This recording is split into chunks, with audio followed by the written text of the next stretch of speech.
il faut se le rappeler, a été pris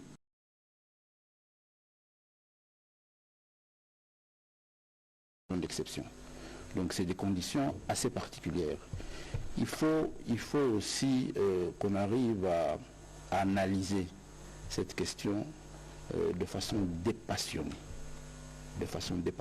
et avec beaucoup d'objectivité.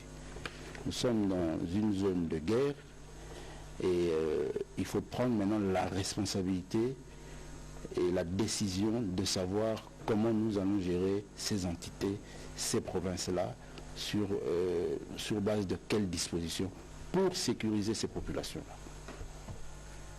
Alors ça nécessite un exercice, ça nécessite que le gouvernement se rassure, entende, écoute, rencontre ces populations-là, se rassure de la situation pour prendre des dispositions qui permettent une meilleure gestion, au-delà du fait qu'à distance déjà, il y a certaines décisions qui avaient été prises sur le plan économique, en termes d'allègements fiscaux et pour rassurer aussi les questions de scolarité.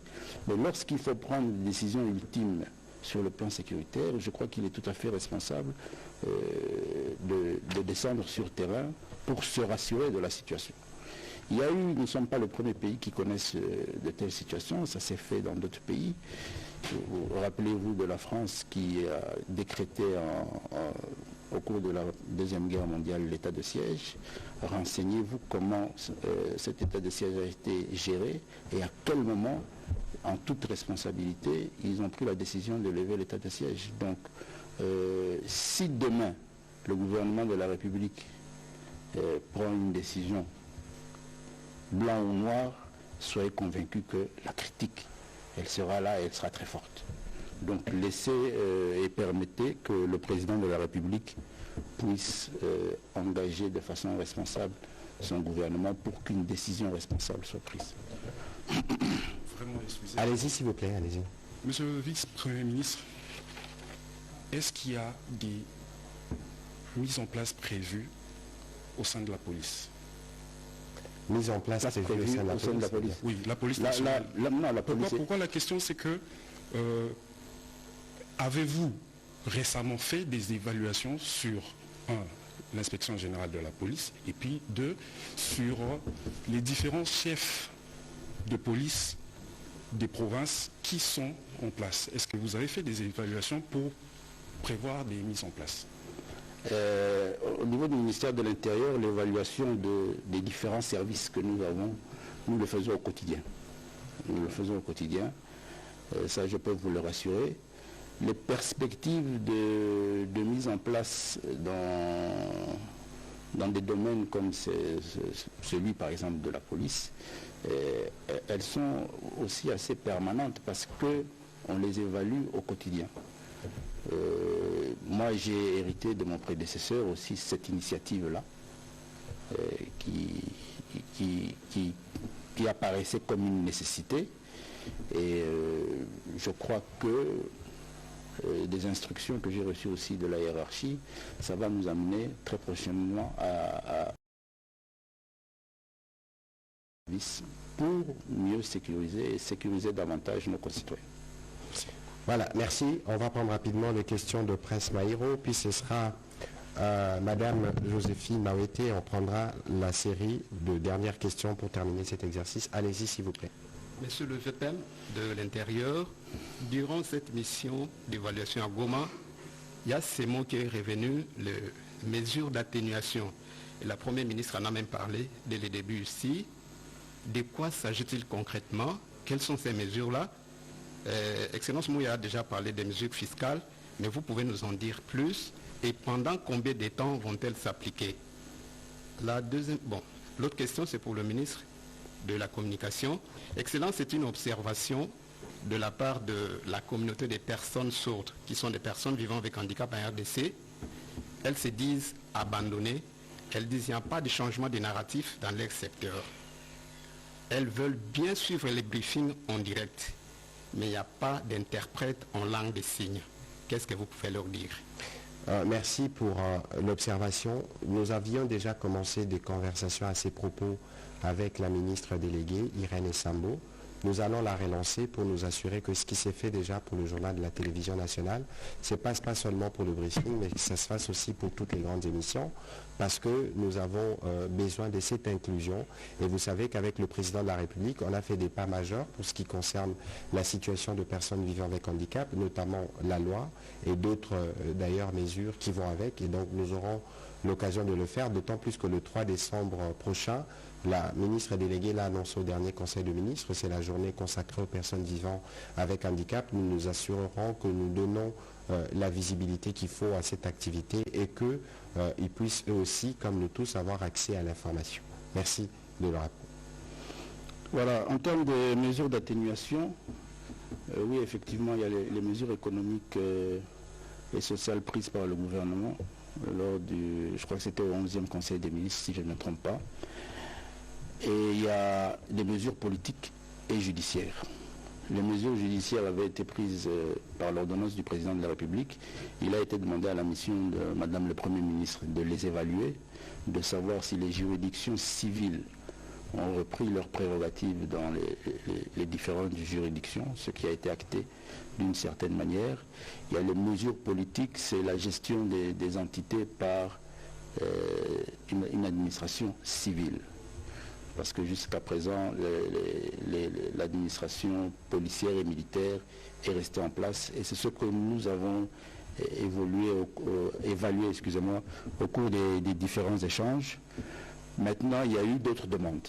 Il y a eu d'autres demandes qui ont été faites par certaines couches à travers certains échanges. C'est par exemple la situation des assemblées provinciales, la réactivation des assemblées provinciales, leur redonner un certain nombre de leurs prérogatives pendant l'effectivité de l'état de siège. C'est des réflexions sur lesquelles les échanges ont tourné et je crois que l'équipe qui va analyser et condenser tous ces mémos vont aussi faire ressortir des directives et l'autorité va décider. Voilà, merci. On va prendre la dernière série de questions, après évidemment celle de Madame Joséphine. Ce sera Dostin Loangue, Martin Moudimbi et Dandy Ilunga. Allez-y, Madame, s'il vous plaît. Monsieur le vice-premier ministre, vous revenez des Goma pour les questions liées à la sécurité, mais à Kinshasa, l'insécurité sévit très bien. Y a-t-il un plan? Quel est votre plan pour mettre fin au banditisme urbain qui perdure, le phénomène Koulouna qui Mais je crois que, Madame, excusez-moi de vous interrompre, nous sommes sur les sujets état de siège et je pense que sur ces sujets, le vice-premier ministre y a abondamment répondu à la première question. Peut-être faudrait-il, monsieur le vice-premier ministre, les répéter à haute voix, ce que vous faites par rapport justement à la lutte contre le banditisme urbain. Je vais revenir subsidiairement. Allez-y, s'il vous plaît. Alors, ma question sur l'état des sièges est celle-ci. Il y a quelques jours, durant le mois de novembre, le ministre des Affaires étrangères du Rwanda, qui est arrivé au sol congolais, et cela avait carrément créé plusieurs débats sur la toile. Est-ce que la RDC, sur le plan sécuritaire, est en train de mettre de pont pour la négociation avec le Rwanda en ce moment? Bon, je crois que sur cette question, il faut remettre les choses dans leur contexte. Il ne faut pas oublier que nous sommes effectivement en discussion avec les Rwandais. Je crois que demain, notre collègue des Affaires étrangères se rendra à Luanda dans le cadre de pourparlers qui s'y déroulent. Et dans le cadre de ces pourparlers, il y a des activités qui étaient prévues, notamment l'installation des officiers dans le cadre de mécanismes conjoints de vérification. Je pense qu'il doit y avoir 3 Congolais, 3 Rwandais et 18 Angolais. Et que l'activité qui s'est passée à Goma s'inscrivait justement dans le cadre de ce qui est prévu par rapport au Luanda. Donc je ne pense pas que c'est une question qui suscite, c'est un sujet qui suscite des questions particulières. Et même s'il y a des questions, nous avons déjà prévu d'organiser avec la ministre d'État, ministre des Affaires étrangères, le moment venu à un briefing où elle reviendra sur les différentes évolutions des discussions qui se font autour du médiateur angolais. Vous serez évidemment invité, vous aurez l'occasion de reposer la question. Voilà, donc en ce qui me concerne, par rapport à la sécurisation de la ville de Kinshasa, madame, je l'ai dit ici tout à l'heure, nous avons un certain nombre d'initiatives, mais je vais revenir sur... Je vais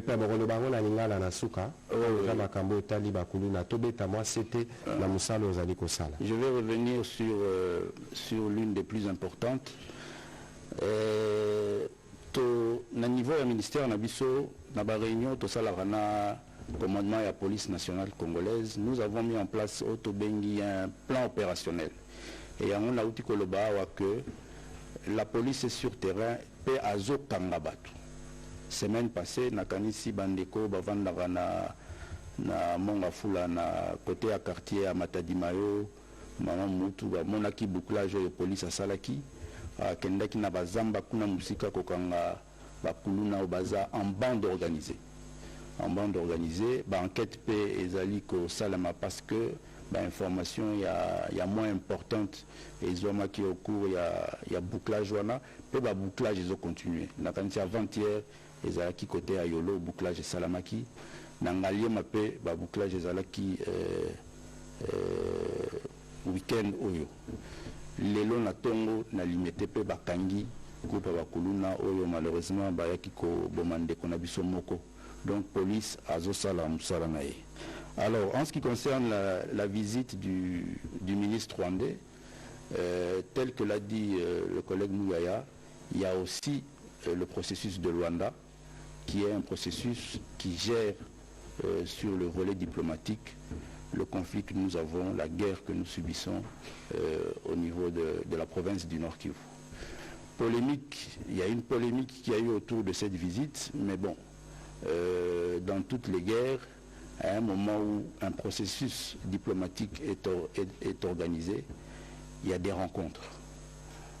Rencontres, on appelle avec mes collègues Nabiso, la ministre des Affaires étrangères, était sur place à Goma.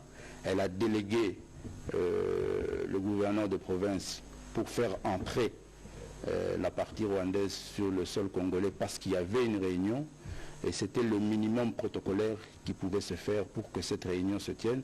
C'est une réunion qui va déboucher sur l'observation, la mise en place d'un mécanisme d'observation du processus de l'initiative de trêve militaire qui a été instauré par le processus de Luanda. Voilà. Voilà. Monsieur le vice-premier ministre, on va prendre les questions qui suivent en série et nous répondrons en une fois pour toutes. Allez-y, s'il vous plaît. Merci beaucoup, monsieur le ministre Patrick. C'est Dostin Luang et Eugène de Doseko. Ma question, je la pose au VPM de l'Intérieur. Ça fait belle lurette que le gouvernement a décrété l'état de siège. Aujourd'hui, pouvez-vous nous dire, parce que l'administration fiscale fonctionne correctement, pouvez-vous nous dire combien ces provinces ont mobilisé et comment les recettes ont été allouées? Voilà, monsieur le vice-premier ministre, on parle d'évaluation de l'état de siège à Ituri au Nord Kivu. Vous allez m'excuser, nous journalistes, des fois on aime tabler sur les chiffres. Combien de localités on a déjà récupérées entre les mains de l'ennemi? Merci.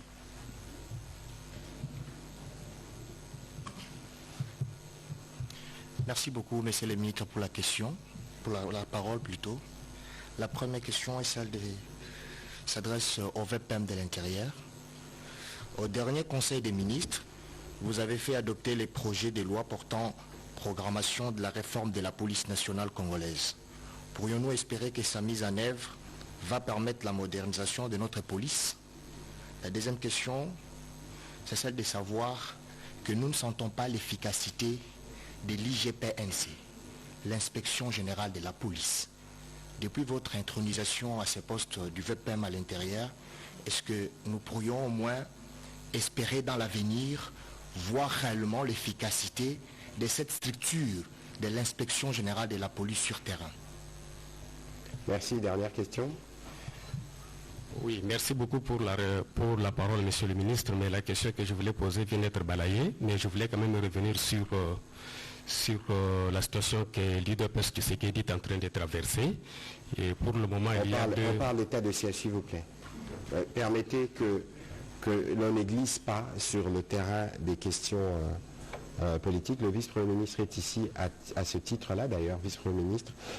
Avant que le vice-premier ministre ne prenne la parole pour répondre aux questions, je voudrais, en réagissant, monsieur Dostin, nous sommes partis faire l'évaluation évidemment de l'état de siège.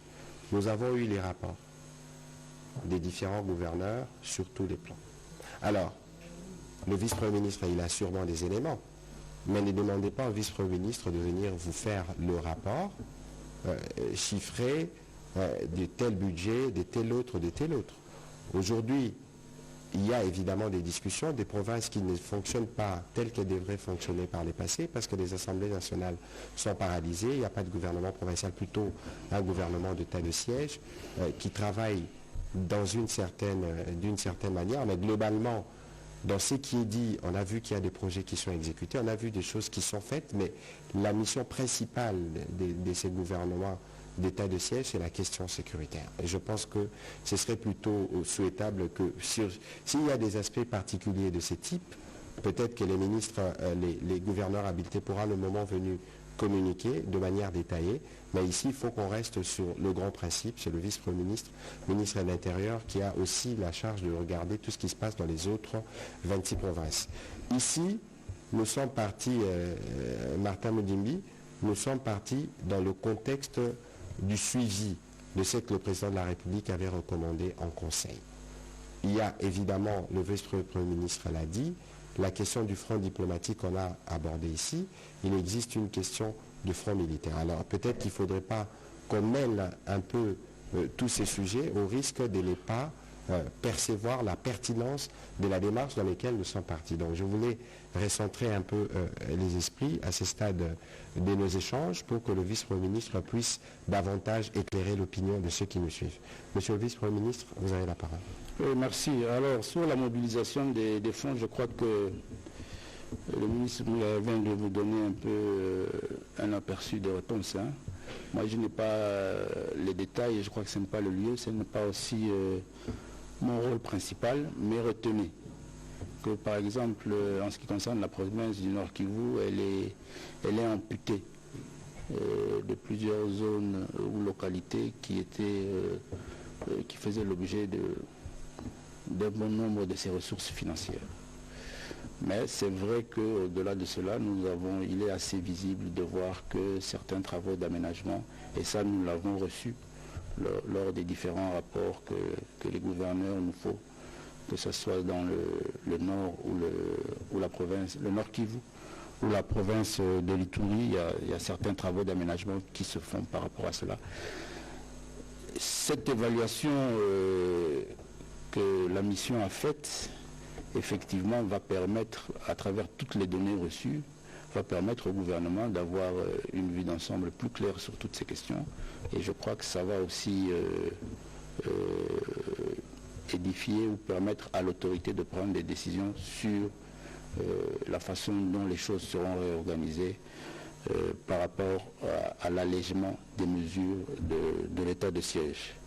Alors, combien de localités récupérées? Au niveau de la province de l'Ituri, il nous a fait état de 4 territoires sur 6. Oui, c'est-à-dire les forces négatives ont été vraiment réduites dans leur mouvement ou dans leur action d'insécuriser nos populations. C'est comme ça que je vous disais tout à l'heure que sur cette province, le gestionnaire même de l'état de siège a été ouvert à l'initiative d'alléger les mesures de l'état de siège, ce qui n'est malheureusement pas le cas dans la province du Nord Kivu, et je crois que nous tous nous sommes en train de suivre cette situation et on travaille pour qu'il y ait des évolutions. Alors, la loi que nous avons fait passer au dernier Conseil des ministres, effectivement, est une loi d'espoir, parce que c'est à travers cette loi-là que le ministère de l'Intérieur va pouvoir gérer, diriger cette initiative de réforme de la police. C'est à travers cette loi-là que nous allons mettre en place notre politique de recrutement, parce qu'il y a effectivement un besoin de recrutement au niveau de la police nationale.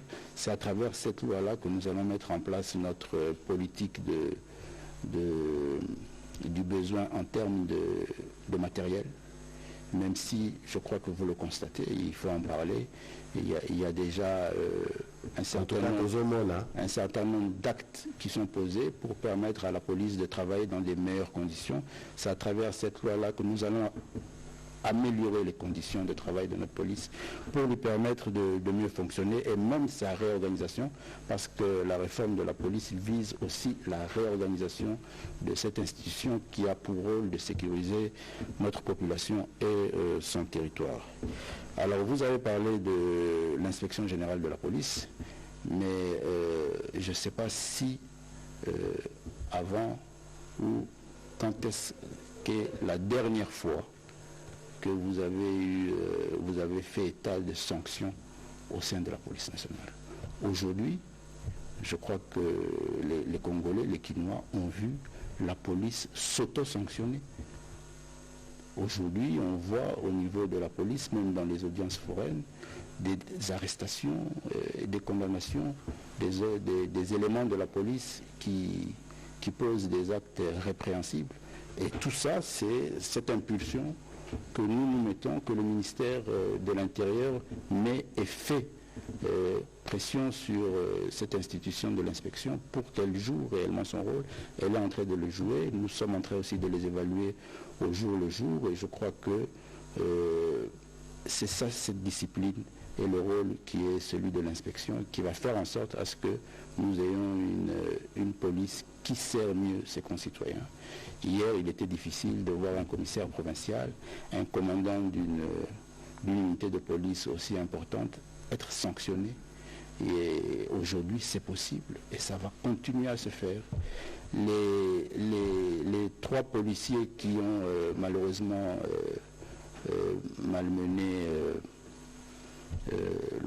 l'honorable Délice Sangre, ils sont recherchés, ils sont en fuite. Peut-être parce qu'on n'en a pas parlé, on n'a pas eu l'occasion d'en parler. Mais ils sont recherchés par la police, ils sont en fuite. Et il y en a d'autres. Et c'est cette impulsion que nous mettons, nous, au niveau du ministère, sur l'inspection pour qu'elle joue son rôle, que la police nationale puisse arriver à avoir ce mécanisme et cette pratique de s'auto-sanctionner, s'auto-censurer pour qu'elle soit une police exemplaire.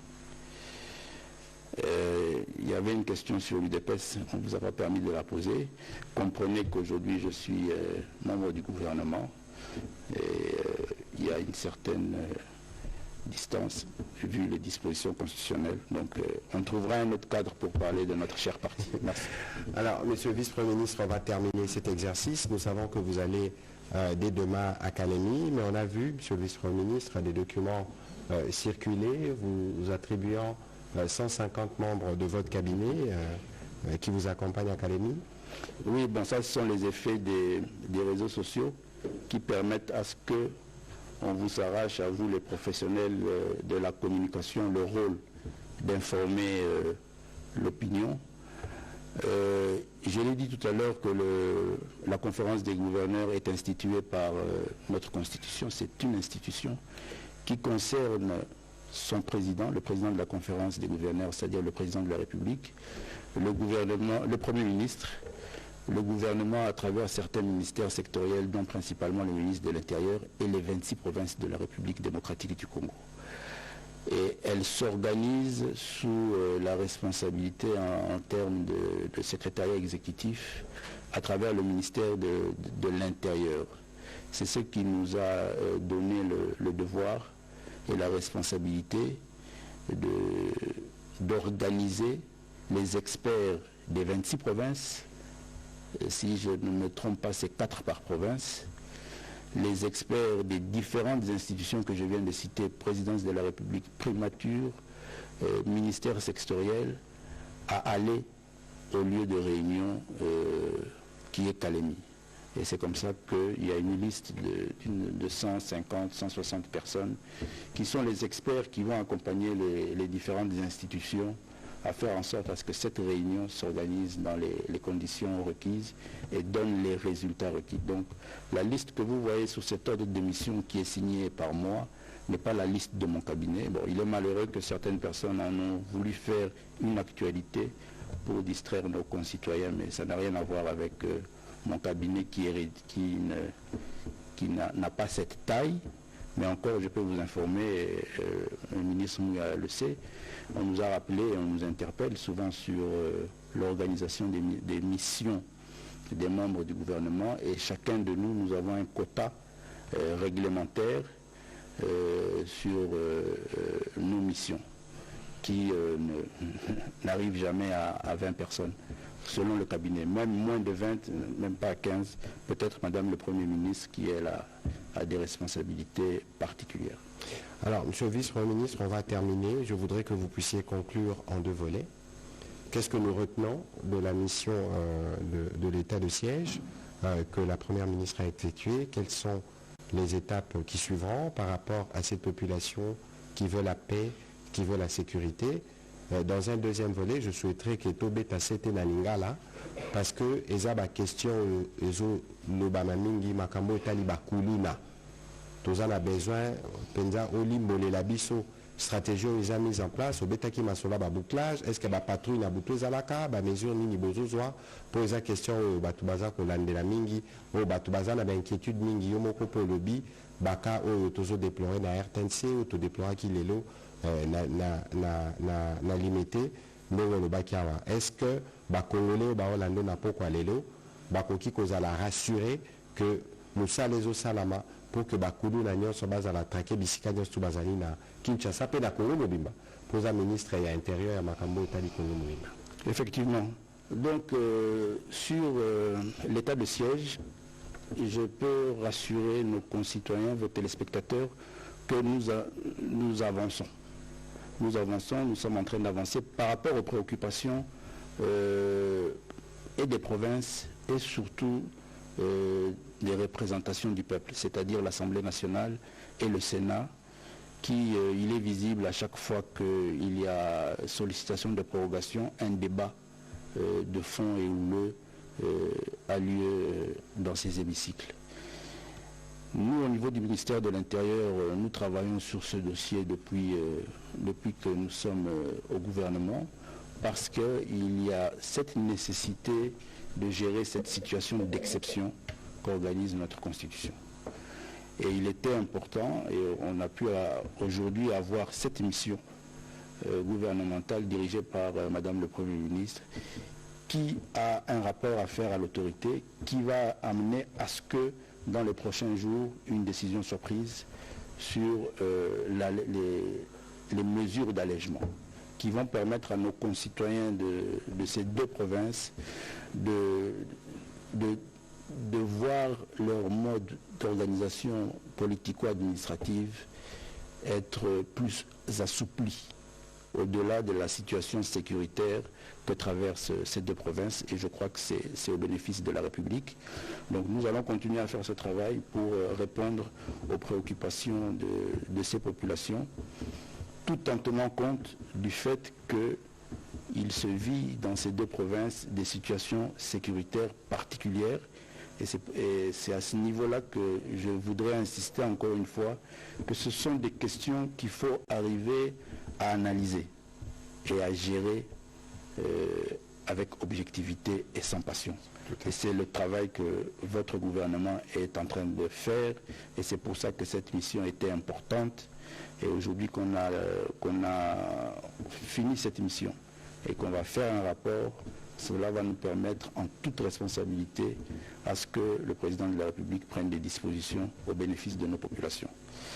Alors, Nalikambo Yabakuluna, Manali Kolobaboui, ezala pona bandeko ya Kinshasa pe ba ville misusu, parce que par rapport au biso tozwaka sur le plan sécuritaire au niveau du ministère tozwaka par rapport journalier, il y a des situations, il y a ba cité, ba ville, na ba village na biso nyoso.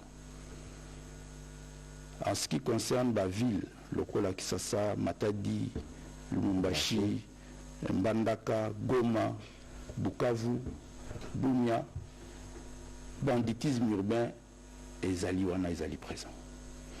Biso na niveau du ministère, tozali kosala musala po ete police na biso azala na makoki, pe azala na ba instruction nécessaire ou ko permettre ye asala musala pour asilisa phénomène wana. Nakanisi depuis que tozali awa bomoni un certain nombre d'initiatives oyo tozwaki pour tosala en sorte à ce que police asala musala na ye, police akosala musala na ye mon côté, après la police il y a la justice, tosalipe musala na justice en termes d'initiative ya ba audience foraine bozala rassurer na kanisi toko multiplier na niveau ya communication pour être population na biso ayeba musala nini police azosala ba arrestation ezosalama justice pe azosala musala na ye mais toko renforcer davantage musala ya police avec la nouvelle loi toko présenter Kalamingité, j'espère avant fin de la session au niveau du Parlement, pour que le gouvernement de la République a copé sa police nabiso makoki. Et c'est pour ça que Tozo Sala a une série de réunions au niveau de la police pour que le processus de réforme et que les liboso renforcer capacité humaine de la police, capacité matérielle de la police, capacité organisationnelle de la police. Avec ça, on arrivera à mieux sécuriser nos populations et à réduire, même à éradiquer. À éradiquer parce que c'est notre objectif. Donc aussi, ce phénomène. Tout ça là qui peut, initiative vers les concitoyens nabiso, la famille nabiso, pour que, au niveau de la cité, tout qu'on rappelle qu'on gérer situation là parce que c'est principalement des situations de gestion de proximité. Kalamingité awa nakanisi soki touti kalemi toko lancé campagne ya mise en place ya ba comité de sécurité locaux. Oyo et bénéficier Kalamingité de 2 arrêtés au ministère et intérieur, ministère d'Abino et Outaki Kozwa oyo ezali ko organiser ba comité de sécurité locaux. Parce que nous avons estimé, et c'est établi, gestion, il y a un phénomène d'insécurité, et ils allaient mieux gérer ce qui est à niveau local. La disposition, un mécanisme, ils allaient pris. Dans le niveau de la commune, commissariat, dans le niveau de la commune, de quartier, de la rue. Nous allons mettre en place ce dispositif à travers toutes les provinces. Toujours lancé Kalamingité itinérance Nabiso, il y a 26 provinces. Au-delà de ce que nous avons fait dans la thématique Moussoussou, mais au niveau il y a gestion, il y a insécurité, c'est la mise en place, il y a des comités locaux de sécurité, où Kosalissa, chef de quartier, bourgmestre, gouverneur pour la gestion, il y a parce que phénomène, il y a banditisme urbain. Ezali batu ya quartier de bazo insécurisé bandekona bango ya quartier. Alors avec la mise en place il y a ba comité locaux de sécurité ba yebani bango na bango, ça va mettre en place aussi des mécanismes de gestion des mouvements des jeunes na niveau il y a ba nezalaka kala ba cercle socio-culturel. Et tout ce processus-là, au fur et à mesure, et je dis bien, je reviens sur ce terme, et Zali processus, je passerai par le ministre de la Communication pour qu'avec vous, parce que les Ali initiative dans le processus, et aussi une implication, il y a sensibilisation, communication, toyeba ningeni ensemble toko gérer toko silisa phénomène wana. Et la réorganisation de la réforme de la police au Sala, nous insistons aussi sur la police de proximité. Donc vous voyez qu'avec la police de proximité et les comités locaux de sécurité, toko gérer ba avenue, ba quartier, na ba commune na biso mieux. Et elles seront mieux sécurisées. Voilà. Merci beaucoup, monsieur le vice-premier ministre. Là, au lobby, en tout cas, la police, va numéro de téléphone. En cas d'urgence, je crois qu'ils ont la carte. La télévision. Numéro de téléphone, c'est aussi toute une autre initiative. Parce que le numéro de téléphone, la gestion de bien. Nous sommes à niveau du ministère, nous avons une initiative et aussi la calamité et aussi la communication, c'est-à-dire il faut un numéro court, un vert court, soit 11 11 99, ils ont la gestion technique assez particulière. nakanisi d'ici peu torosil salikamo zappé à Ophélie. Voilà. Comme ça, au moni, sur le moni, le komoko il y a normal au bengi. Bisola toza oko la VPM na bandal, toza kana ba siffler.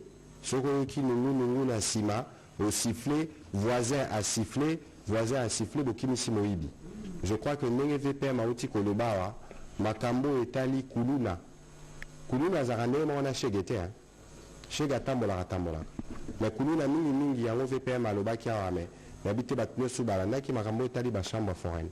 Ba kuluna lea bakanga bagoza na baboti bakendaka. Parce que bazape bana babibaka na bandako. Donc bino pe soki boyebi na bakartier na bino. Mwana moko abimakawa. Aza kuluna sala kamaramba mobula sala makambo mabe bo dénoncer. Biso to travailler makasi na VPM l'air ba comité wana et kozala prêt to kosala ba tourner na bino pona bani bano nyonso bazocha ba mobulu na ba balabala ba kangama ba juger bango ba ko taper boloko nde bongo to kota balembe malembe biso nyonso to concourir na sécurité parce que sécurité ndenge mokonzi ati kolobawa ce n'est pas simplement une question ya police na ba konza moko na sécurité batu nyonso bazalaka impliqué. Nao VPM alobaki sur l'état de siège. Je crois que la volonté ici est claire. Le président de la République, après la table ronde, avait déjà donné des indications. Batounios, je crois à l'unanimité, ils avaient souhaité que, et ça de manière progressive. Parmi les mesures d'allègement dont le VPM a parlé ici, par allègement, ça veut simplement dire les retours progressifs des autorités civiles en fonction de la situation sécuritaire. Donc, pour faire court, je crois que Batufo Bakanalo, donc, Namiko Lezali Koya, président de la République, on vous a informé, peut retirer les conséquences pour la population de Bisso. Il y a Nord qui vous n'a pas Ituri, Bakambo, Balobaki et Komaki à destination. Monsieur le vice-premier ministre, nous vous remercions. Peut-être que nous aurons l'occasion de nous revoir encore à l'Académie. Oui, oui. À l'Académie, on pourra faire aussi cet exercice de redevabilité. Merci pour l'invitation. Non, merci pour votre disponibilité. Les sujets sont importants et les peuples méritent d'être édifiés. Peut-être qu'on se reverra demain soir pour parler tourisme avec le ministre Didier Pambia qui commence sa semaine touristique à Kinshasa. Merci et bonne soirée chez vous. Merci.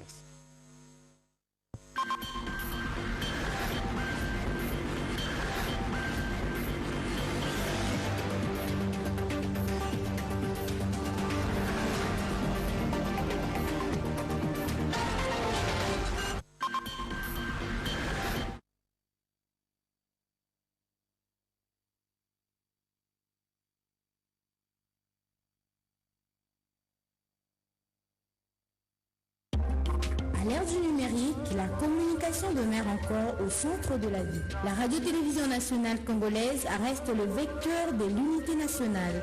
Les informations sur l'actualité de la République démocratique du Congo, d'Afrique,